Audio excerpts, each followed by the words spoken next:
Selamat sore semuanya, shalom.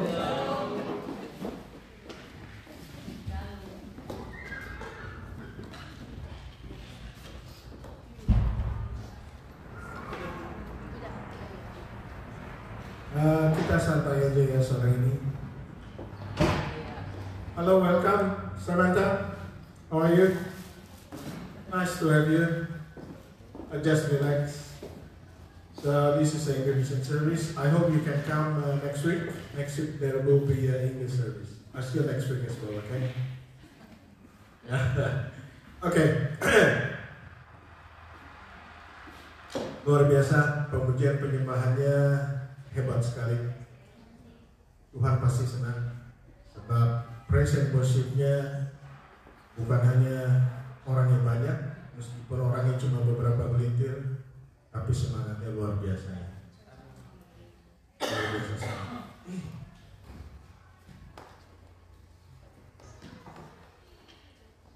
Kata orang, siapakah anak manusia itu? Yesus bertanya kepada murid-muridnya.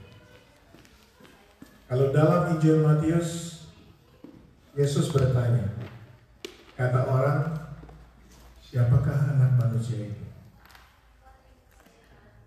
Kalau dalam Injil Markus, Yesus bertanya, kata orang, siapakah aku ini?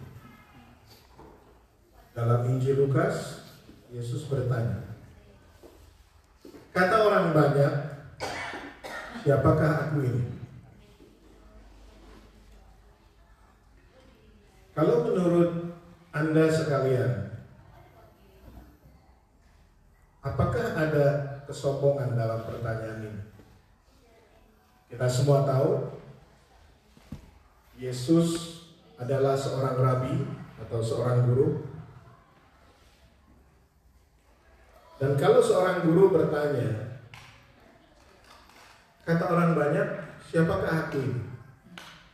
Apakah pertanyaan itu perlu ditanyakan?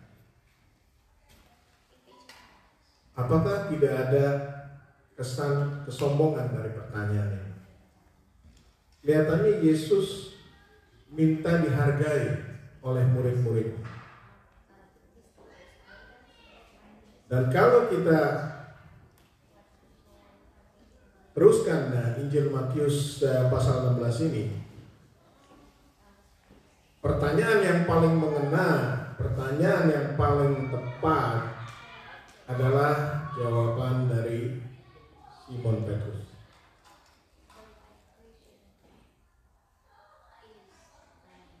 Tapi bukan itu yang saya ingin bahas. Saya akan membahas dari angle yang lainnya.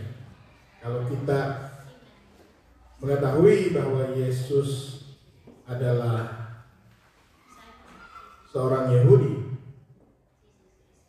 kebiasaan dan adat istiadat orang Yahudi, mereka berbeda dengan orang Timur atau dengan orang Indonesia atau dengan orang Asia lainnya.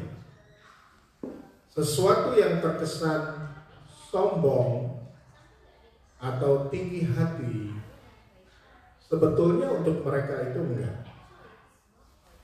Jadi kalau pertanyaan Yesus kepada murid-muridnya, kata orang banyak, siapakah aku ini? Menurut adat istiadat dan pengertian orang-orang Yahudi, ini bukanlah sesuatu kesombongan, tetapi sebuah pernyataan yang jujur dan keluar dari hati. Oke, apa yang saya ingin bahas adalah yang berbeda dari apa yang saya katakan mula-mula. Dan kalau ingin judul dari sharing saya sore ini, saya akan berikan judul Maut telah ditelan dalam kemenangan, atau maut telah dikalahkan oleh kemenangan. Mari kita baca dari Matius 16 ya. Kalau kita baca Matius 16 dari pasal 16 ayat 5 sampai 6, yaitu tentang ragi orang Farisi dan Saduki. Kita tahu siapa orang Farisi, adalah ahli-ahli Taurat, dan kita tahu siapa orang Saduki. Orang Saduki adalah orang yang tidak percaya kebangkitan dan orang yang tidak percaya malaikat. Orang Saduki adalah imam di bait Allah, tapi bukan berarti mereka semuanya imam. Ada juga beberapa yang adalah orang-orang kaya yang mempunyai suara di bait Allah, yang dapat menentukan kebijakan-kebijakan atau aturan-aturan di bait Allah.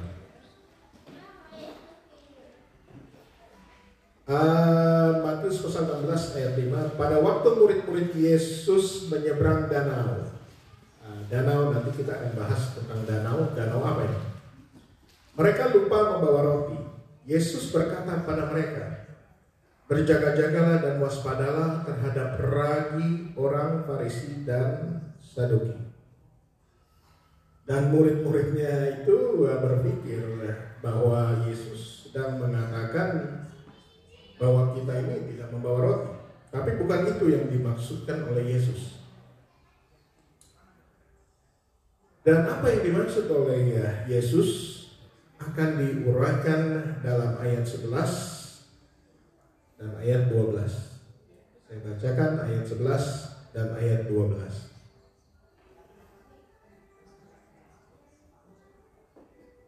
Bagaimana mungkin kamu tidak mengerti bahwa bukan roti yang kumaksudkan?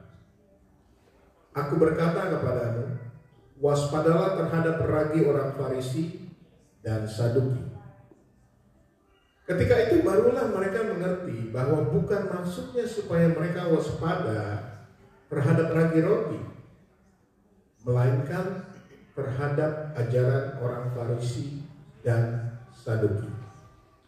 Seperti kita mengetahui, Yesus banyak sekali mengecam kebiasaan-kebiasaan orang Farisi dan Saduki atau pemuka-pemuka agama pada saat itu.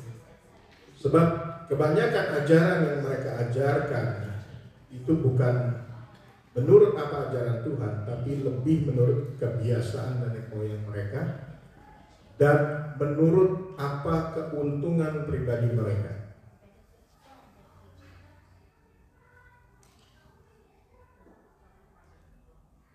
Dan kita lihat kalau dalam dalam Matius pasal 16 ayat 13, saya bacakannya. Setelah Yesus tiba di daerah Kaisarea Filipi, ia bertanya kepada murid-muridnya, kata orang, siapakah anak manusia itu? Saya ingin menghubungkan dari danau Yesus berjalan dengan murid-muridnya ke daerah Kaisarea Filipi. Danau itu di sini adalah Danau Galilea. Dan Yesus beserta murid-muridnya berjalan sampai ke daerah Kaisarea Filipi. Berapa jaraknya dari Danau Galilea ke Kaisarea Filipi? Ada yang tahu? Atau tebak? 20 km? 5 km?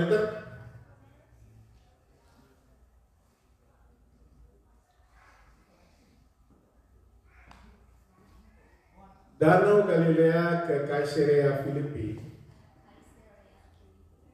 46 km.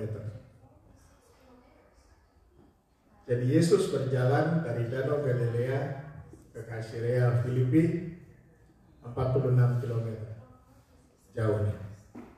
Dan sepanjang perjalanan itu tentunya Yesus mengajarkan banyak hal kepada murid-murid. Memang Alkitab tidak mencatat, tapi kita tahu pasti Tuhan Yesus mengajarkan sesuatu. Dan Kaisarea Filipi ini adalah sesuatu tempat yang menarik. Kenapa saya katakan menarik?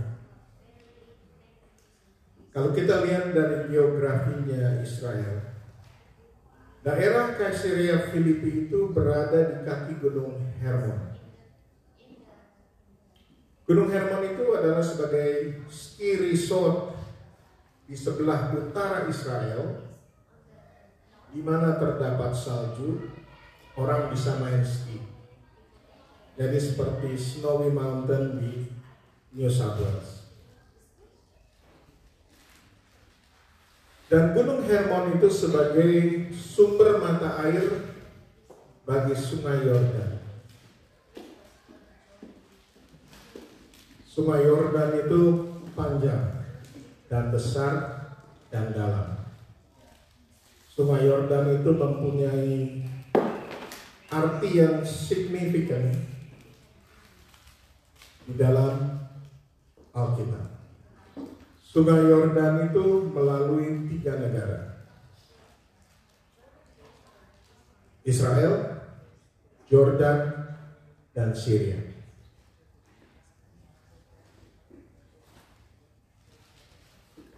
Israel itu kalau dari panjangnya, dari selatan, dari Eilat sampai ke utara ke Gunung Hermon, itu jaraknya antara 460 sampai 560 km, tergantung dari jalan mana yang kita ambil. Kalau di New South Wales, kita boleh mengatakan itu jaraknya kira-kira dari Sydney sampai ke Snowy Mountain. Jadi kalau kita mau naik bus, kalau ikut tour dari Eilat di pelabuhan selatan atau dari airport di selatan di Eilat sampai ke Gunung Hermon, itu 1 hari kelar. Berangkat jam 8 pagi, jam 4 sore udah bisa nyampe. Jadi bisa ditempuh dalam waktu 7, 8 sampai 9 jam kalau naik bus.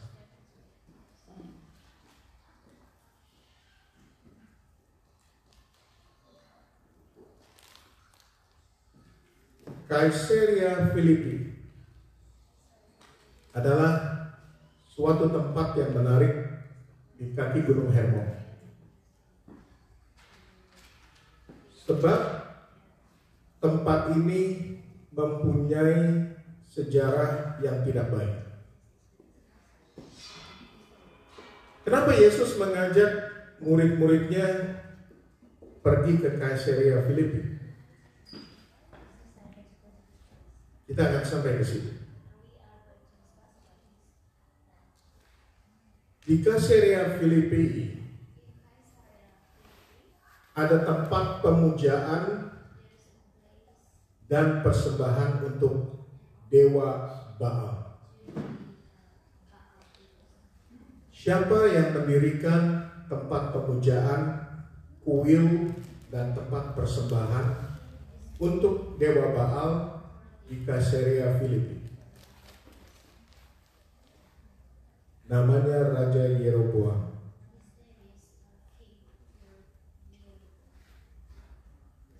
Dan pada zaman Romawi, orang-orang mendirikan kuil atau temple untuk dewa Yunani, yaitu dewa Pan, P-A-N, atau dalam bahasa Inggrisnya Pan. Dan di tempat ini juga, di bawah kaki Gunung Hermon, banyak goa-goa. Dan ada goa yang begitu dalam sekali, sebab goa-goa ini adanya di bawah dari permukaan aliran air. Pada saat musim dingin, goa-goa ini akan dipenuhi oleh air. Dan itu dalam sekali. Dan tempat ini, goa-goanya ini disebut sebagai the gates of hell. Ada juga yang mengatakan tempat ini adalah Hadesnya dunia, atau underworld, atau tempat ini adalah tempat bermukimnya iblis.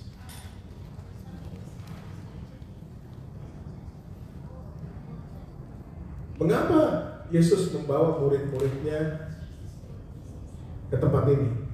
Tempat yang banyak batu-batunya di bawah kaki Gunung Hermon, dan ada gua yang besar dan dalam sekali yang sebagai tempat pemujaan Dewa Baal, tempat mempersembahkan korban,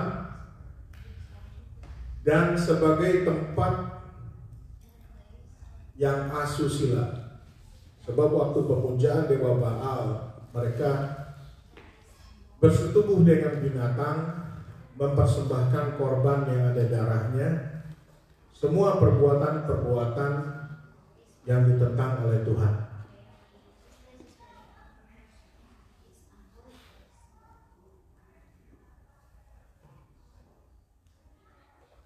Dan ayat yang menarik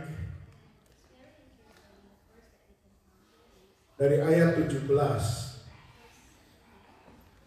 bacakan dari ayat 15 ya. Lalu Yesus bertanya kepada mereka, tetapi apa katamu, siapakah aku ini? Maka jawab Simon Petrus, engkau adalah Mesias, anak Allah yang hidup. Kata Yesus kepadanya, berbahagialah engkau Simon bin Yunus, sebab bukan manusia yang menyatakan itu kepadamu, melainkan Bapa-Ku yang di surga. Ayat 18, sebab aku pun berkata kepadamu, engkau adalah Petrus, dan di atas batu karang ini aku akan mendirikan jemaatku, dan alam maut tidak akan menguasainya. Kepadamu akan kuberikan kunci kerajaan surga. Apa yang kau ikat di dunia ini akan terikat di surga, dan apa yang kau lepaskan di dunia ini akan terlepas di surga.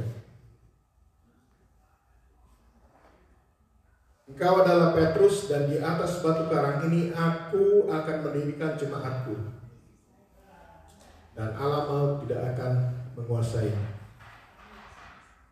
Inilah hubungannya mengapa Yesus membawa murid-muridnya ke Kaisarea Filipi, yang sebagai tempat pemujaan Dewa Baal, yang dianggap sebagai Hades atau sebagai the gates of hell menurut kepercayaan orang-orang Yahudi.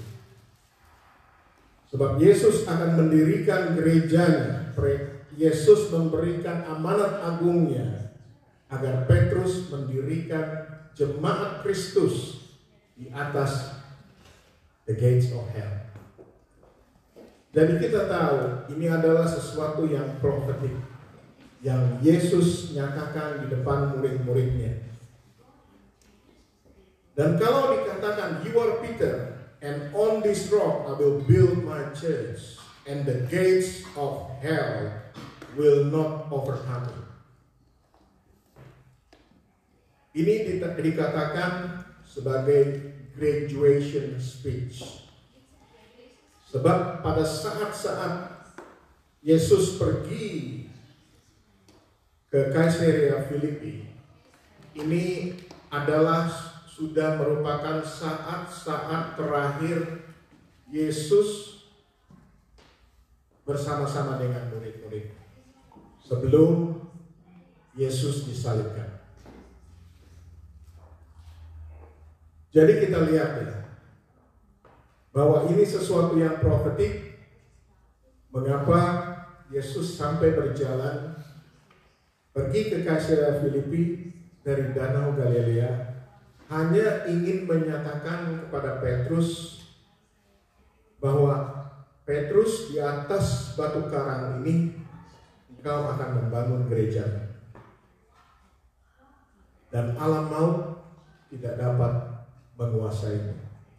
Itu adalah sebagai suatu pernyataan dari Tuhan Yesus sendiri bahwa dia akan mati, pergi dalam dunia orang mati, dan mengalahkan maut. Dan dengan matinya Yesus itu sudah menebus dosa umat manusia. Sebab kita tahu upah dosa adalah maut, atau upah dosa adalah kematian. Dan Yesus sudah mati untuk Anda dan saya, untuk kita semua, untuk menebus dosa kita semua.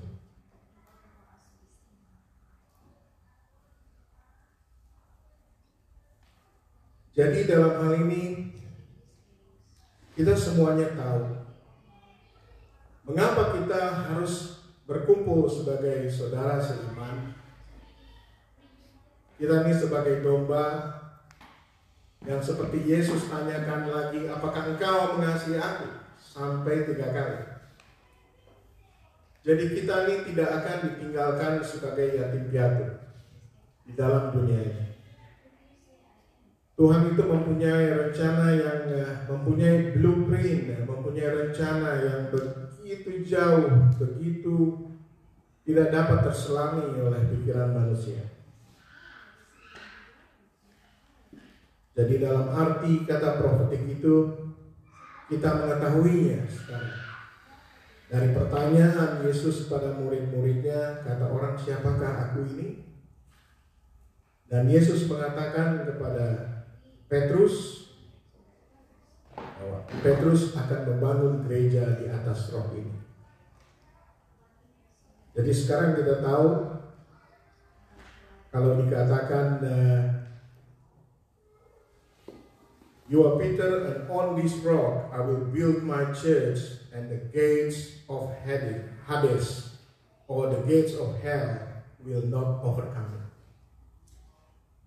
Jadi Yesus ingin membangun gerejanya, ingin membangun body of Christ, ingin membangun jemaatnya di atas maut. Jadi Yesus sudah mengalahkan maut, dan kita tidak dapat lagi hidup di dalam dosa yang adalah kematian, sebab Yesus sudah menebus segala dosa kita dengan kematian.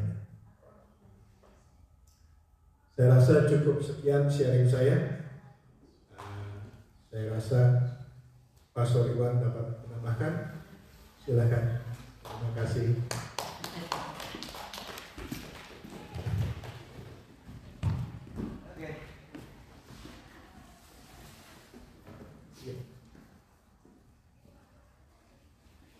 Oke, jadi saudara, teman-teman, kita semua dikasih ilustrasi besar ya, ilustrasi besar tentang perjalanan Tuhan Yesus bersama murid-muridnya, Petrus dan teman-temannya dari perjalanan sampai ke Kaisarea. Saudara, Kaisarea itu adalah tempat yang memang benar tuh seperti apa yang Om Yong katakan. Saya pernah ketemu sama seorang penumpang dari Israel.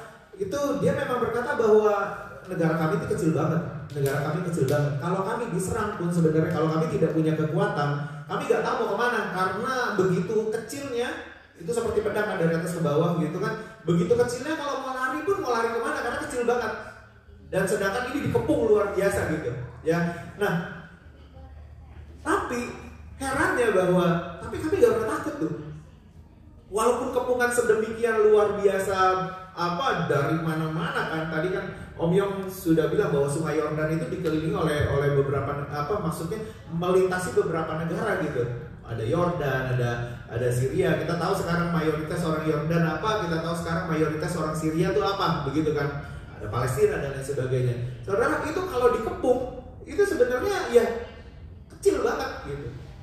Cuman mereka tuh gak pernah takut. Kenapa? Kalau kita lihat sekarang hari-hari ini, kalau saudara lihat di Facebook itu roket-roket dan rudal-rudalnya orang Hamas itu ratusan loh, tiap malam loh. Ribuan. 1.500 itu tiap malam. Tiap malam diluncurkan itu buat menghancurkan negara Israel. Nah, mereka nggak ada takutnya, saudara. Nggak ada takutnya. Negara kecil, tapi mereka tahu banget bahwa ya, kalian ini sudah kelewatan, ini udah kelewatan gitu kan. Nanti kita lihat aja nih, Perdana Menteri Benjamin Netanyahu itu sudah kasih ultimatum. Gini, tolong cintai rakyatmu.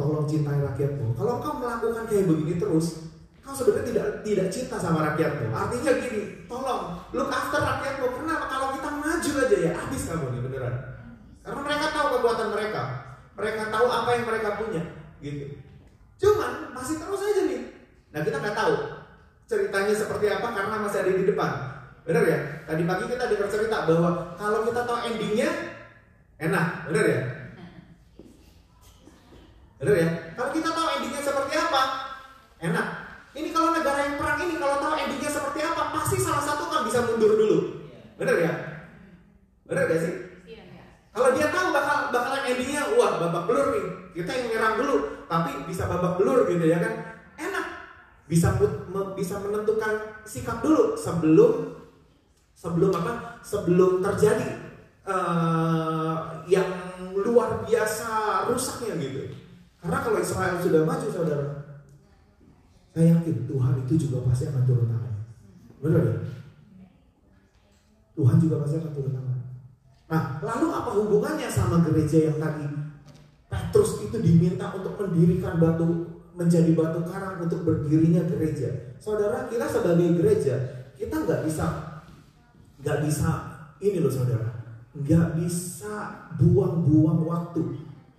Artinya begini saudara, bukan peperangannya yang kita tahan sebenarnya, bukan kejadian-kejadian yang harus terjadi sebenarnya yang kita perlu waspadai sebenarnya. Karena apa yang harus terjadi sebenarnya harus terjadi.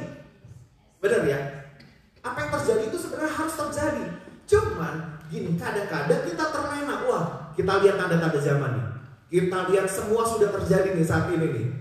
Kalau akhirnya peperangan ini menjadi peperangan antara umat Nasrani, orang Yahudi dengan orang Islam, ini akan dipicu luar biasa. Bumbunya akan luar biasa besar sekali. Benar ya? Karena kita tahu memang ini tidak pernah bisa akur. Nggak pernah bisa akur. Cuman kalau negara-negara kemudian akhirnya jadi terprovokasi, nah kita bisa lihat betapa yang di depan kita, ya kalau kata Alkitab bahwa peperangan akan terjadi di mana-mana. World War 3 itu sepertinya sudah benar-benar di depan mata gitu. Ada beberapa negara aja yang mulai menggabungkan diri, ada beberapa aja yang pro dengan Israel, itu juga akan jadi heboh. Lalu apa hubungannya sama gereja yang harus kita dirikan? Saudara, kita ini adalah gereja. Petrus itu punya tugas. Ayo, kamu adalah batu karang, kamu buat gereja, kamu pelayanannya. Benar tuh di Kaisarea, di Yope itu kalau di dalam Kisah Para Rasul itu ada Yope. Yope itu benar-benar di daerah yang Kaisarea kalau saya nggak salah ya saudara. Itu benar-benar Tuhan bekerja di dalam pelayanan yang Petrus masuk di situ.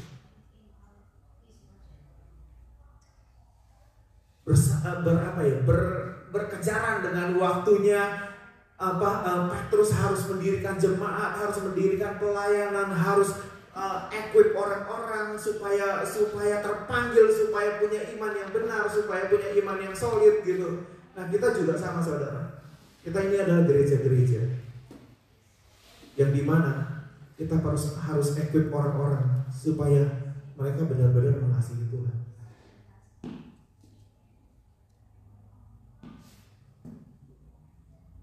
Kalau enggak, kita kehilangan waktu. Nanti yang kita punya adalah gini, oh benar ya, ternyata akhir zaman memang sudah ditulis di Alkitab. Oh benar ya, ternyata memang seperti kayak gitu ya Alkitab. Akhirnya nanti kita cuma bisa dapat bukti bahwa Alkitab benar, dan Alkitab pasti akan benar saudara. Alkitab itu kebenaran, benar gak? Tapi di satu sisi kita kehilangan waktu banyak karena kita begitu melihat tanda-tanda akhir zaman. Kita begitu melihat bahwa apa yang akan terjadi di dunia secara global. Kita kehilangan waktu untuk kita masuk ke dalam panggilan yang sebenarnya Tuhan minta. You only have a certain time untuk masuk ke dalam panggilanmu, untuk mendirikan gerejaku, untuk equip orang-orang supaya mereka cinta Tuhan. Kita kehilangan banyak waktu tuh nanti tuh. Makanya Tuhan bilang, I will build my church upon this rock. Aku akan mendirikan. Petrus gak diminta untuk, ayo kamu lihat ya tanda-tanda akhir zaman seperti apa ya. Enggak. Karena tanda-tanda akhir zaman akan terjadi. Tanpa kita ngecek, tanpa kita apa, kau akan terlihat karena itu memang zamannya kita gitu. zamannya ini, kita akan lihat. Benar ya? Tapi kalau yang kita baca lebih banyak adalah tentang akhir zaman, tanda-tanda zaman, negara perang lawan siapa, negara lawan apa yang dimiliki oleh Israel, apa yang dimiliki oleh lawannya, apa yang dimiliki oleh kekuatan seperti apa, dan kita lupa hubungan kita dengan Tuhan, bahwa kita punya panggilan, kita perlu untuk mengasihi Tuhan sedemikian rupa. Akhirnya yang kita punya adalah bukti bahwa Alkitab memang benar tanpa kita punya hubungan yang intim dengan Tuhan. Make sense gak saudara? Betapa pentingnya kita jaga hubungan kita dengan Tuhan. Tuhan mau berkata seperti Tuhan berkata kepada Petrus, bolehkah aku titip ini? Bolehkah kamu mendirikan ini? Bolehkah kamu bekerja bagi aku? Bolehkah kamu melayani aku? Bolehkah aku menugaskan kamu ini? Bolehkah kamu mengerjakan ini? Seperti Tuhan minta kepada Petrus, ayo, bolehkah aku minta kamu untuk menjadi rasul bagi orang-orang? Saudara, ayo saudara. Saya nggak anti dengan hebohnya dunia luar. Saya pun kadang-kadang lihat, tapi saya nggak mau terlena. Aku punya tugas, aku punya cerita dengan Tuhan sendiri. Aku punya perjalanan hidup yang aku harus tahu bahwa waktu ini terlalu singkat untuk aku melihat semua yang ada di depan mata, untuk mempelajari semua yang ada di depan mata, dan akhirnya saya nggak punya waktu untuk mengerjakan apa yang harusnya saya kerjakan. Make sense, saudara? Berapa banyak jiwa sebenarnya yang Tuhan taruh dalam hidupmu? Berapa banyak kesaksian sebenarnya harus kau lontarkan dari mulutmu untuk orang lain bisa terima Tuhan, untuk orang lain bisa mengenal Tuhan. Make sense gak saudara? Berapa banyak lagi pengalaman-pengalaman kita bersama dengan Tuhan yang harus kita lalui? Bukankah itu juga jauh lebih penting daripada tanda-tanda akhir zaman yang nantinya engkau toh pasti akan lihat? Benar ya saudara ya? Kita pasti akan lihat tanda-tanda akhir zaman. Akan lihat sampai nantinya rapture mengangkat kita. Kita akan lihat. Teman-teman, kalau kita begitu banyak lihat Facebook, lihat berita, lihat apa yang terjadi di luar, apakah kita se-excited itu dengan firman Tuhan yang tidak pernah berubah dulu, sekarang, dan selama-lamanya?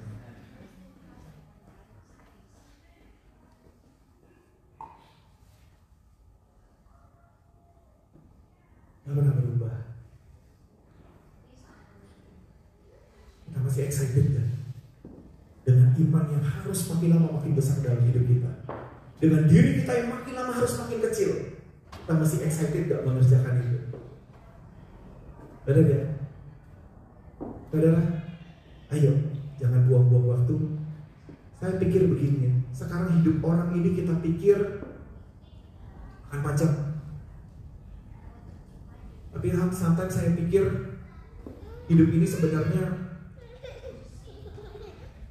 mungkin hanya sekitar 3 hari sampai 4 hari. Karena gini, begitu orang kena COVID, sekarang itu bukan 2 minggu lagi, 3 hari sampai 4 hari. Tiba-tiba aja orang meninggal, tiba-tiba aja orang meninggal, tiba-tiba aja orang sesak napas, tiba-tiba aja orang meninggal. Saudara, kita nggak tahu. Yang kita tahu tiba-tiba ini meninggal, tiba-tiba ini meninggal, tiba-tiba ini meninggal. Apakah kita sudah meninggalkan something? Apakah kita sudah meninggalkan legacy dalam hidup kita? Apakah kita sudah berjuang untuk Tuhan? Apakah kita sudah melakukan sesuatu yang baik bagi Tuhan? Apakah kita sudah melayani Tuhan? Apakah kita sudah seperti apa yang Tuhan mau? Fulfill keinginan Tuhan dalam hidup kita. Saya rasa itu yang jauh lebih penting dalam kehidupan kita. Amin saudara. Sambil kita melihat berapa sebenarnya waktu yang kita punya untuk melakukan pekerjaan bagi Tuhan. Berapa waktu yang kita punya untuk lebih lagi mengasihi Tuhan? Berapa lagi waktu yang kita punya supaya saat kita nanti menghadap Tuhan enggak. Kadang-kadang saya yakin begini, akan ada banyak surprises yang ketika kita berjumpa dengan Tuhan, ketika kita bertemu dengan Tuhan, akan ada surprises yang sebenarnya I wish I know ketika aku ada di bumi, aku berharap aku tahu Tuhan Yesus. Kalau harusnya aku mengerjakan ini Tuhan. Pasti ada surprises kayak gitu. Nanti akan terbuka semua kan. Kehidupan orang itu akan terbuka, terutama kehidupan kita ya. Kamu harusnya ini nih gitu. Kamu harusnya ini loh. Kamu harusnya begini. Pasti akan terbuka luar biasa. Dan mungkin di situ kita akan tahu bahwa sebenarnya yang kita kerjakan sangat sedikit.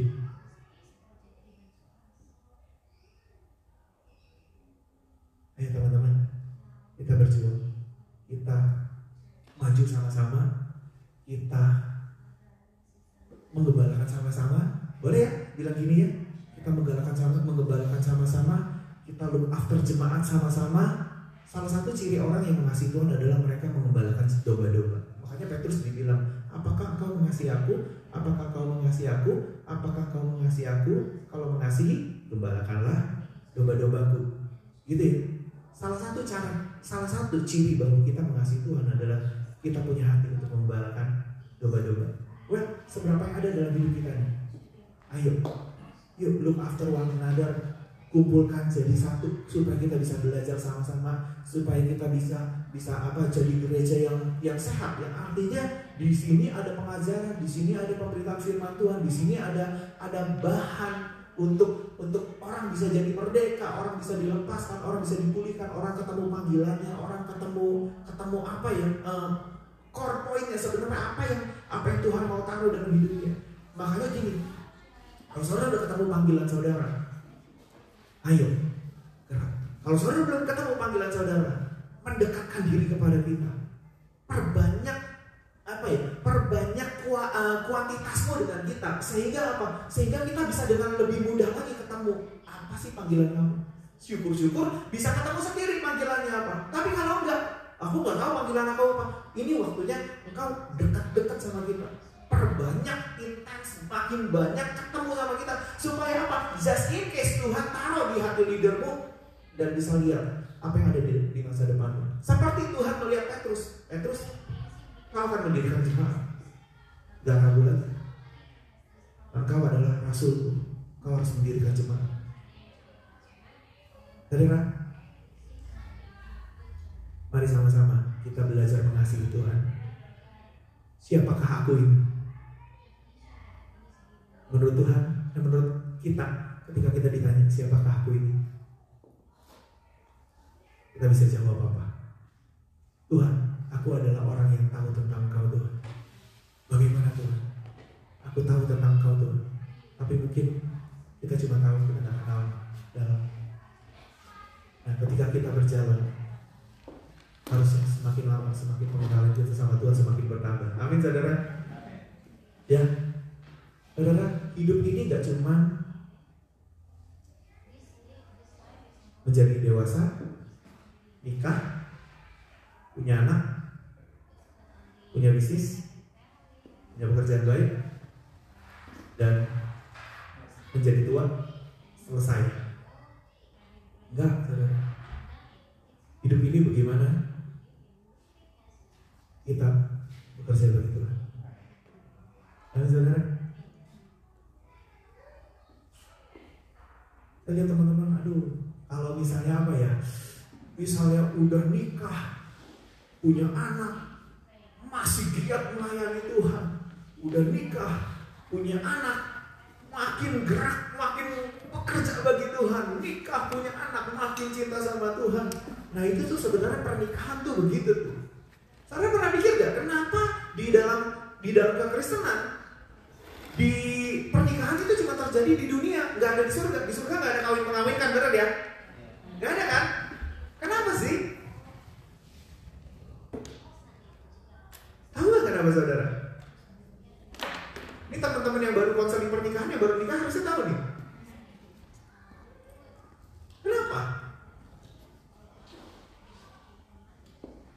Ada yang tahu nggak? Kenapa pernikahan itu terjadi hanya di dunia? Karena tujuan pernikahan itu untuk mengenal Tuhan lebih lagi sebenarnya. Ketika di surga, kita sudah berhadapan muka dengan Tuhan. Artinya kita sudah kenal Tuhan. Kalau kita bisa masuk surga, artinya pengenalan kita sama Tuhan cukup membawa kita ke surga. Dan nanti waktu pas kita di surga, kita kenal Tuhan lebih lagi. Karena pengetahuan terbuka dengan luar biasa. Kita face to face dengan Tuhan. Makanya hari ini saudara, kalau kita menikah dan kita makin cinta Tuhan, berarti pernikahan kita benar. Saya senang Vero sama David hari ini melayani Tuhan. Hari ini datang malah lebih sungguh-sungguh lagi kepada Tuhan. Itu tujuan pernikahan. Nah, kita teman-teman yang lain bagaimana nih? Ayo, semakin kesini harusnya kita semakin tahu bahwa aku ada di sini untuk melayani Tuhan. Aku ada di sini untuk mengasihi Tuhan. Amin saudara. Dan ketika Tuhan tanya, siapakah aku ini? Petrus bisa menjawab, bukan apa yang keluar dari hatinya, bukan apa yang keluar dari pikirannya, tapi Bapa yang di surga yang mengatakannya lewat Petrus. Benar ya? Jadi kan begitu ya? Tuhan bilang bukan kamu yang mengatakannya, tapi Bapa di surga yang menyatakannya lewat mulutmu. Apa nih yang bisa keluar dari mulut kita ketika ditanya, siapakah aku ini? Teman-teman, berpengalamanlah dengan Tuhan, punyalah hubungan dengan Tuhan. Langit boleh berlalu, bumi boleh berlalu, tapi hendaklah perkataan Tuhan penuh dalam hidup kita. Ya, pengenalan Tuhan, perkataan Tuhan penuh dalam kepala kita. Pengenalan Tuhan, perkataan Tuhan penuh di hati kita. Supaya apa? Supaya kita benar-benar gak buang-buang waktu. Amin saudara. Mulai hari ini menurut saya ya, banyak yang harus kita potong, banyak yang harus kita tambah. Potong apa? Potong baca berita yang banyak. Benar.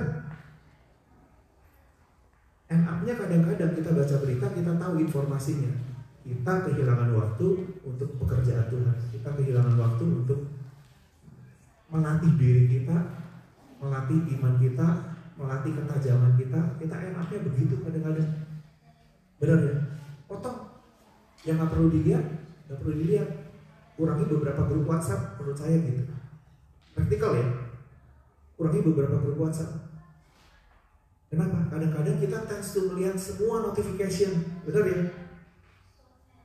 Dan kalau itu tidak membawa apa-apa dalam hidup kita, kita kehilangan banyak sekali waktu yang sebenarnya kita bisa pakai untuk melakukan pekerjaan Tuhan. Dan sebenarnya Tuhan menantikan itu. Kapan kamu punya waktu yang banyak dengan aku? Kapan sebenarnya kamu mau mulai kerja dalam aku? Kapan kamu bisa mulai bergerak bagi aku? Kalau aku bisa pakai Petrus, aku bisa pakai kamu juga. Benar ya? Kalau aku bisa pakai murid-murid, aku bisa pakai kau juga. Dan saudara, kita pikir enak hidup di zaman Petrus. Menurut saya jauh lebih enak hidup di zaman sekarang. Kenapa? Karena yang pertama itu hujan awal dicurahkan, tapi di akhir zaman ini hujan awal dan hujan akhir dicurahkan bersama-sama. Artinya yang kita bisa lihat itu double seperti sebenarnya apa yang kita bisa lihat. Perjalanan pengalaman kita dengan Tuhan sebenarnya bisa double kalau kita menyediakan diri dengan luar biasa. Teman-teman, aplikatif aja. Gak semua hal harus kita lihat, gak semua harus kita buka. Tapi apa yang kita perlu tahu mengenai Tuhan, perbanyak itu, sehingga hidup kita semakin menyukakan hati Tuhan. Amin saudara. Cirinya apa? Ketika hidup kita benar, tanggung jawab kita semakin bertambah. Alkitab berkata begini, nggak mungkin ada orang yang punya kesanggupan banyak dikasih sedikit, nggak mungkin. Saya suka dengar cerita kayak gini. Ketika dipisahkan Tuhan, lalu ceritanya adalah orang ini semakin dipakai Tuhan luar biasa. Selalu begitu. Dan kalau ada orang yang keluar dari gereja, selalu penantiannya gini kan, kita nggak mungkin sama-sama selamanya kan. Apa sih kan dipisahkan? Dan kalau pisah gitu, nanti beberapa tahun kemudian kita akan lihat cerita hidupnya. Akan kedengeran ya, apalagi media sosial sekarang gampang banget. Akan kepisah dan kelihatan apa yang sedang mereka kerjakan. Apakah mereka sungguh-sungguh benar keputusan waktu itu? Akan terlihat. Saya pernah bersekolah di Hillsong ya, beberapa tahun, 10 tahun lalu ya. 10 tahun lalu sekolah di Hillsong. Saudara, waktu itu kepala sekolahnya adalah seseorang yang bernama Catherine Henderson ya. Yohana tahu pasti. Dia adalah kepala sekolahnya City Campus, di mana dulu saya bersekolah di City Campus. Lalu tiba-tiba waktu pas zamannya Yohana sekolah, itu kepala sekolahnya sudah beda lagi. Yang gurunya waktu itu, guru saya waktu itu, Mary Kepper kan? Namanya? Duncan Corby. Dia adalah staff dulu. Jadi kepala sekolah. Apa yang terjadi dengan Catherine Henderson? Saya nggak dengar ceritanya lagi, saya nggak dengar apa lagi. Tiba-tiba saudara jadi gembala sidang di Israel.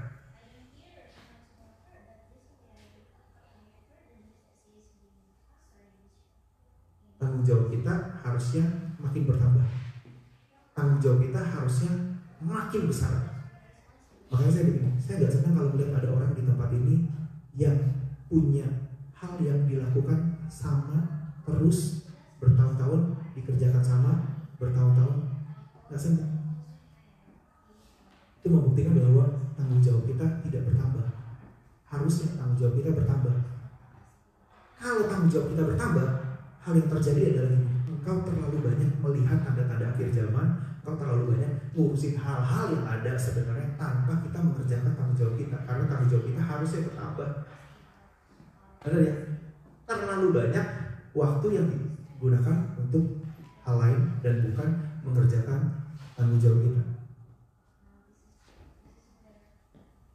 Dulu waktu pas zamannya mau minta villa sama Yuki untuk jadi salah satu elder di tempat ini, Villa bilang visa kita tinggal 3 bulan loh kok. Ini sepertinya main-main. Kalau kita terima 3 bulan lagi kita pulang, ini sepertinya main-main. Lalu saya bilang sama Villa, nggak tahu dia ingat apa enggak. Saya bilang, Villa, kenal Yuki itu udah 20 tahun lebih. Dari dulu dia sudah jadi ketua musik. Kalau sampai hari ini dia masih jadi ketua musik aja, berarti 20 tahun stuck di tempat yang sama. Saya bilang, kalau kamu pun harus pulanglah sebagai seorang pastor, pulanglah sebagai seorang penatua. Jangan stay di satu tempat, karena tanggung jawab kita harus bertambah. Nah, teman-teman yang sudah bisa WL, apalagi sudah bisa sampai WL di gereja pagi ya, jangan berhenti di situ. Belajar khotbah di tempat ini. Boleh gak saya bilang gitu? Tanggung jawabmu harus bertambah. Tanggung jawabmu harus bertambah. Teman-teman yang sudah jadi singer, belajar jadi WL di tempat ini. Tanggung jawabmu harus bertambah. Teman-teman yang sudah lama ikut komsel, jadi ketua komsel, tanggung jawabmu harus bertambah. Amin saudara. Di sini akan dikasih kesempatan tanpa mempermalukan saudara. Kenapa? Karena kita tahu bahwa gereja ini dibentuk Tuhan untuk menjadi tempat training. Belajar tanpa jadi curiga, kok aku dibegini ya, diminta seperti kayak gini ya. Selalu ada backup dari kami. Kami di sini bukan untuk mempermalukan. Saudara bisa kuat 5 menit, kita cover 25 menit. Saudara stuck di tengah jalan, kita akan cover. Teman-teman, perhatikan pelayananmu terakhir apa. Jangan sampai stuck di situ. Tahu gak kesalahannya pemusik apa saudara? Gak tahu sama pemusik. Pemusik itu dari awal mereka sudah tahu talentanya apa. Mereka udah tahu ya talentanya apa. Mereka pikir I'm good at this. Talenta aku di sini. Memberikan yang terbaik adalah memberikan pelayanan musik aku kepada Tuhan. Yang terjadi dengan para pemain musik adalah mereka terus-menerus menanamkan I'm giving my best, yaitu apa? Talenta terbaik aku. Kalau aku ditaruh di tempat yang lain, aku tidak akan baik Tuhan. Tapi selama aku bisa main musik Tuhan, aku memberikan yang terbaik sama Tuhan. Dan bertahun-tahun, 20 tahun berlalu, main musik terus. 20 tahun, 25 tahun lalu berlalu, 25 tahun berlalu, selesai main musik terus sampai tua. Akhirnya digantikan dengan orang lain yang lebih jago, lebih muda, lebih segar gitu kan. Karena kan di depan belum tentu enak dilihat gitu kalau di situ gitu ya kan.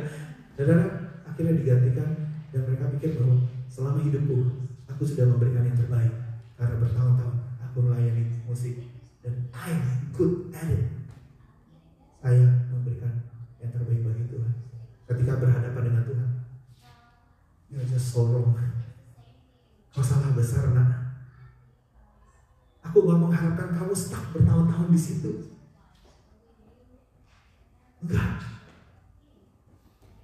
Aku mengharapkan kau punya tanggung jawab yang lebih besar. Punya tanggung jawab yang lebih besar. Punya tanggung jawab yang lebih besar. Pak Petrus pernah bilang, Wan, pekerjaan kita mentok Wan. Kenapa? Karena kita sudah jadi gembala sidang. Well, kalau dilihat dari situnya, iya. Tapi apakah mentok? Menurut saya Bapak bertumbuh terus. Kalau lihat ya, di Amerika dia sudah punya 3 gereja. Berhasil mendirikan 3 gereja. Benar 3 ya Pak ya? Hari ini berapa yang dia dirikan? 4 kan? 5 kan? Berapa? 5. Saudara nggak ngitungin ya, gereja kita ada berapa?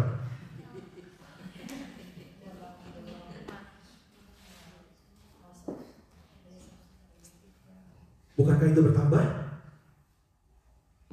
Benar gak? Saudara, tanggung jawab harus bertambah seiring dengan bertambahnya pengenalan kita dengan Tuhan. Teman-teman, saya juga gak mau puas ketika saya bisa dapat 2 pastor. Gak mau, saudara. Saya akan lihat lagi siapa lagi. 2 tahun gereja ini tidak mencetak pastor. Kalau kau tahu, kau harus bertumbuh dan membayar harganya. Bayar harganya. Nanti satu hari nanti, ketika Tuhan tanya siapakah aku, kau bisa tahu, Tuhan, aku adalah apa yang kau katakan Tuhan. Ketika aku dikatakan oleh Engkau Tuhan, masuk sekolah Alkitab ya, belajar ya 3 tahun ya, belajar ya 2 tahun ya, masuk ya dalam pengembalaan ya. Tuhan, itulah aku. Kenapa? Karena Kau yang mengatakan itu. Benar ya? Benar ya? Tuhan, itu aku Tuhan. Siapakah aku? Aku adalah apa yang Kau katakan. Karena waktu pas Kau bilang aku melayani ini, aku mau Tuhan. Waktu pas Tuhan bilang aku mau melayani yang lain, aku mau Tuhan. Itulah Engkau Tuhan. Tuhan yang berbicara dalam hidup aku, Tuhan yang mengatakan sesuatu dalam hidup aku, Tuhan yang punya rencana yang terbaik dalam hidup aku, dan aku mengerjakannya. Itulah Engkau Tuhan. Dan kalau Tuhan tanya siapakah aku menurut kalian, Tuhan, terima kasih Tuhan, Engkau Tuhan yang membawa aku Tuhan dari Indonesia ke Australia Tuhan. Tuhan, siapa aku, kata Tuhan. Tuhan tanya kepada kita, Tuhan, Engkau adalah Tuhan yang memberikan pengalaman sudah sampai hari ini Tuhan bisa apa ya, create gereja. Tuhan, Engkau adalah Tuhan yang bawa aku sampai hari ini bisa punya pengalaman seperti ini. Tuhan, aku tahu Tuhan adalah Tuhan yang aku tahu Tuhan, lewat pelayanan ini Engkau akan bekerja dengan luar biasa. Tuhan, aku tahu Tuhan, Engkau adalah Tuhan yang memberikan aku nyanyi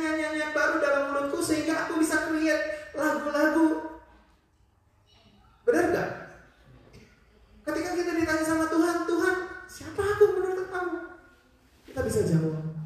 Kenapa? Karena Bapa yang di surga yang memberitahukannya dalam hidup kita. Kamu ya main musik ya, kamu ya bikin lagu ya, kamu ya share firman Tuhan ya, kamu ya yang bikin gereja bahasa Hokkien, bahasa Kek.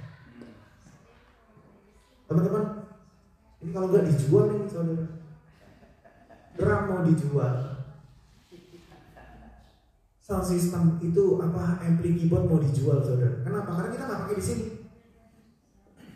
Kalau kita nggak pakai di sini, mungkin itu sedang menunggu saudara.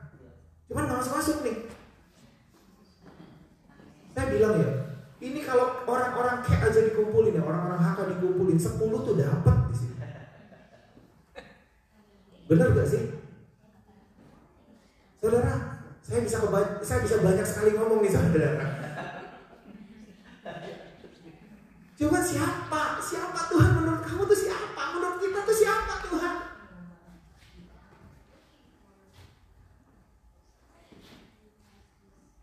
Menurut saudara Tuhan itu siapa?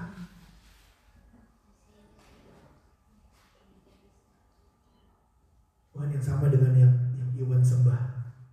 Nah, begitu jawabannya. Tapi biar Bapa kita yang di surga memberitahu kepada kita. Oh, Tuhan yang mengatakan bahwa aku adalah seorang ketua komsel. Oh, Tuhan yang mengatakan bahwa aku adalah seorang pelayan Tuhan. Saudara, ayo be wise dengan waktu kita, karena kita mesti kejar pertanyaan itu. Siapakah Tuhan itu dalam hidup kita? Be wise ya saudara ya. Jangan lihat tanda-tanda zaman sebenarnya. Tanda-tanda zaman akan terlihat karena itu memang harusnya kelihatan karena kita masih tinggal di dunia ini. Tapi biarlah kita mengerjakan waktu-waktu kita sehingga tanggung jawab kita makin hari makin bertambah. Amin saudara.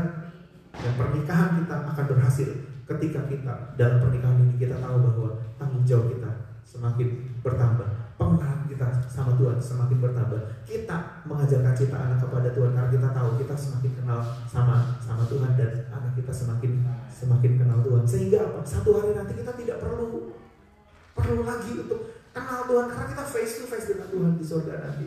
Saudara, ayo punyailah kehidupan yang bertanggung jawab di hadapan Tuhan. Artinya apa? Tanggung jawab kita masih makin besar. Amin saudara. Nanti satu hari nanti kita dipisahkan. Saya dengar ceritanya 5 tahun lagi Om Yong di mana, 5 tahun lagi Yuki di mana, 5 tahun lagi Lisa ada di mana, dan kita masing-masing bisa melihat karya Tuhan itu luar biasa dalam hidup kita. Amin saudara. Ya, kita mau saya mau minta teman-teman main musik ya. Pernah nggak tahu ya, ini menjelaskan atau tidak, makin buyar atau tidak gitu. Ini punya, karena gini, saya itu selalu terbiasa begini saudara. Makanya kalau ada debat, saya akan langsung give up, saya akan kalah. Kalau ada debat tentang Alkitab, saya akan langsung menyerah. Aku kalah, karena memang saya itu belajar Alkitab itu bukan buat tahu firman Tuhan, bukan buat tahu dalam kulit luar isi seperti apa, bukan. Saya baca Alkitab untuk jagain hati saya dengan segala kewaspadaan. Karena untuk menjaga hati perlu firman Tuhan. Tuhan bilang, seumur hidup kamu bawa hati kamu. Seumur hidup ini kamu berjalan sama hati kamu. Dan kamu perlu firman Tuhan untuk menjaga firman, untuk menjaga hati. Itu yang kita butuhkan dalam pelayanan. Itu yang kita butuhkan. Untuk apa? Untuk bisa sampai pada tanggung jawab yang sebenarnya Tuhan rencanakan dalam hidup kita. Saya bersyukur ada teman-teman yang mau melatih diri. Saya masih tunggu teman-teman yang lain untuk bergerak.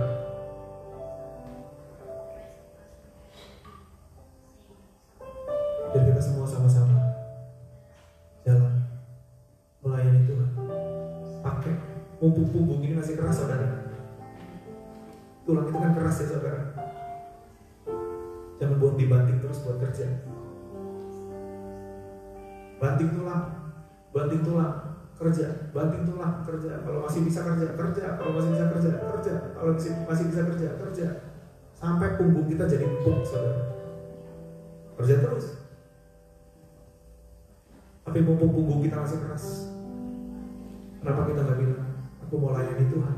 Mumpung punggung aku masih keras, mumpung tulang aku masih keras, mumpung aku masih bisa berjalan, aku mau melayani Tuhan. Mumpung aku masih bisa begadang, aku mau melayani Tuhan. Mumpung aku masih bisa kerja, aku mau melayani Tuhan.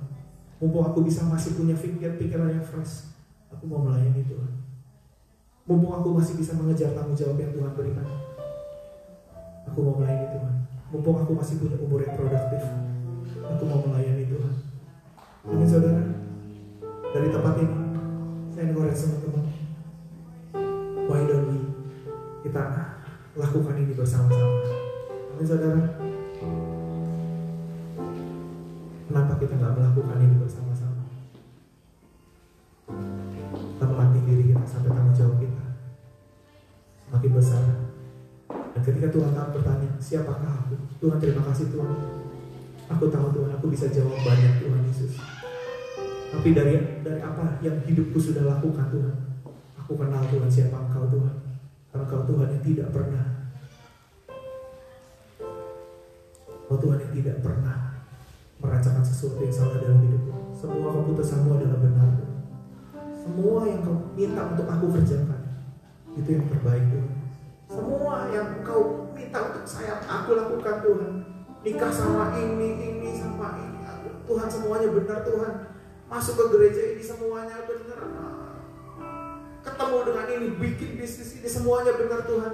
Tuhan yang gak pernah salah. Siapakah aku, kata Tuhan. Kau Tuhan yang gak pernah salah Tuhan. Selalu punya keputusan yang tepat dalam hidup aku Tuhan. Kau gak pernah salah Tuhan.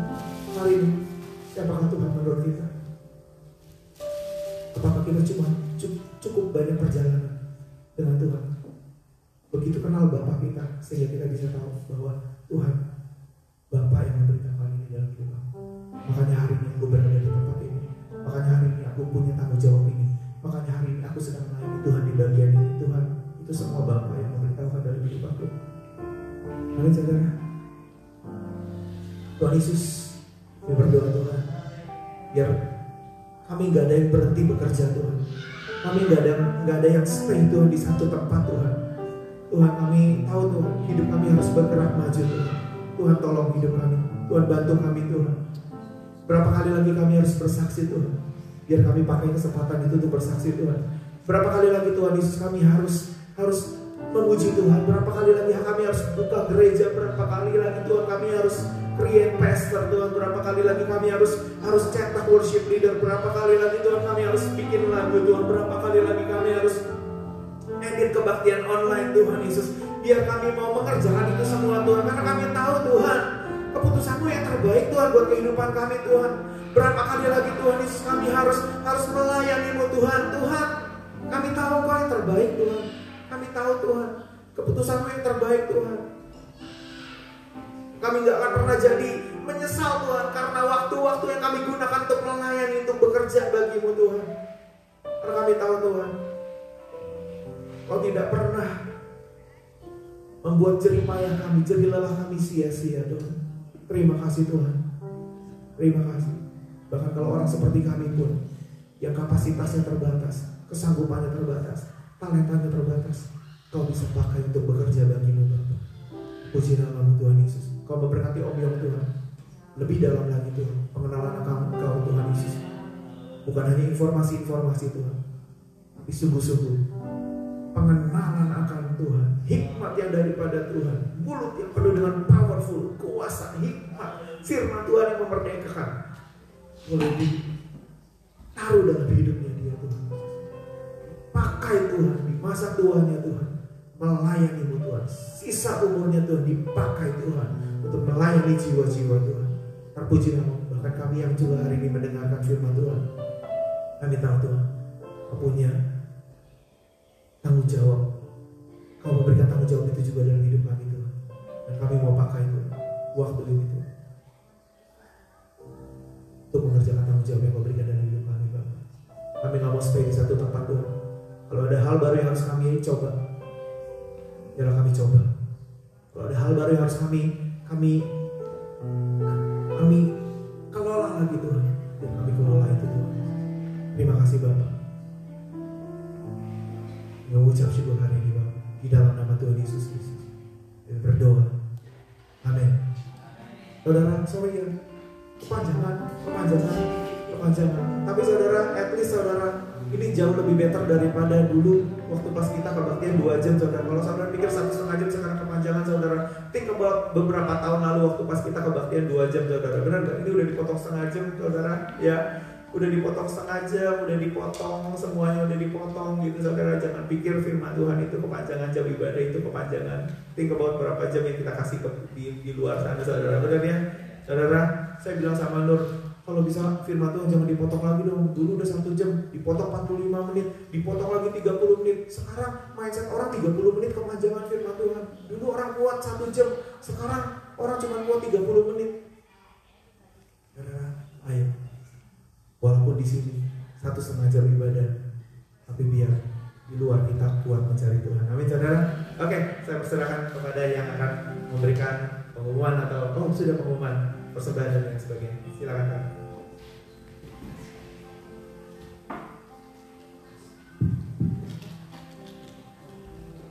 Siap memberi persembahan.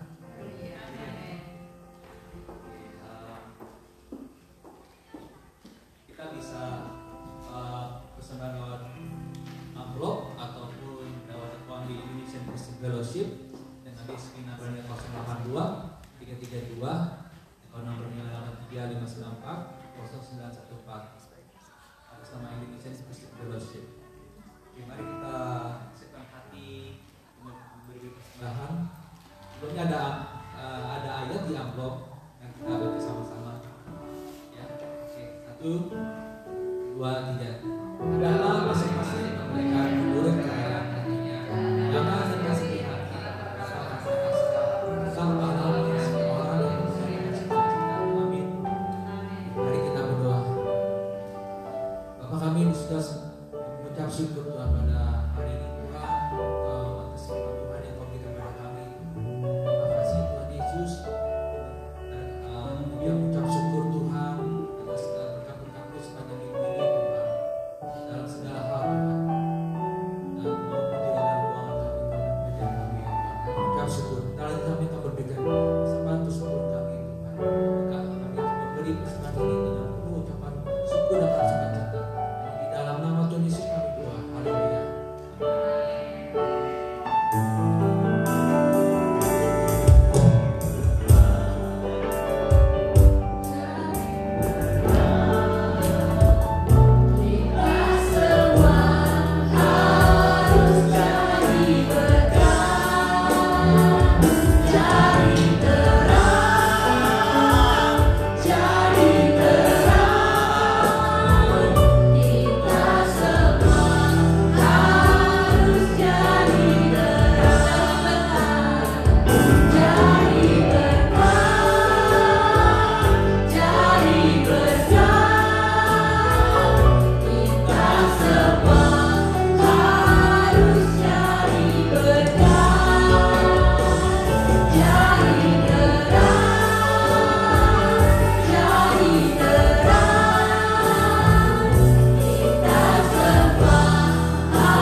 Puji Tuhan, mari sama-sama kita angkat tangan kita ke atas. Bapak di surga, Bapak yang baik, terima kasih Tuhan buat kami boleh beribadah Tuhan sepanjang hari ini Tuhan.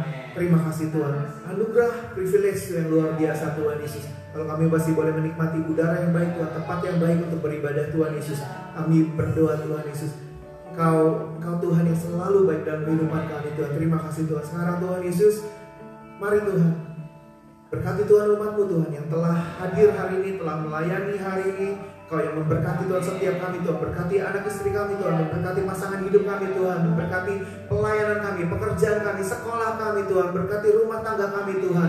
Berkati yang daripada Allah Bapa, Allah, cinta kasih yang daripada Tuhan Yesus Kristus, persekutuan yang ada bersama dengan Roh Kudus boleh menyertai kehidupan kami Tuhan Yesus. Sampai Maranatha Tuhan Yesus menjemput kami yang kedua kali, kami boleh didapati sebagai hamba yang setia dan berkenan di dalam nama Tuhan Yesus Kristus. Kita semua percaya katakan amin.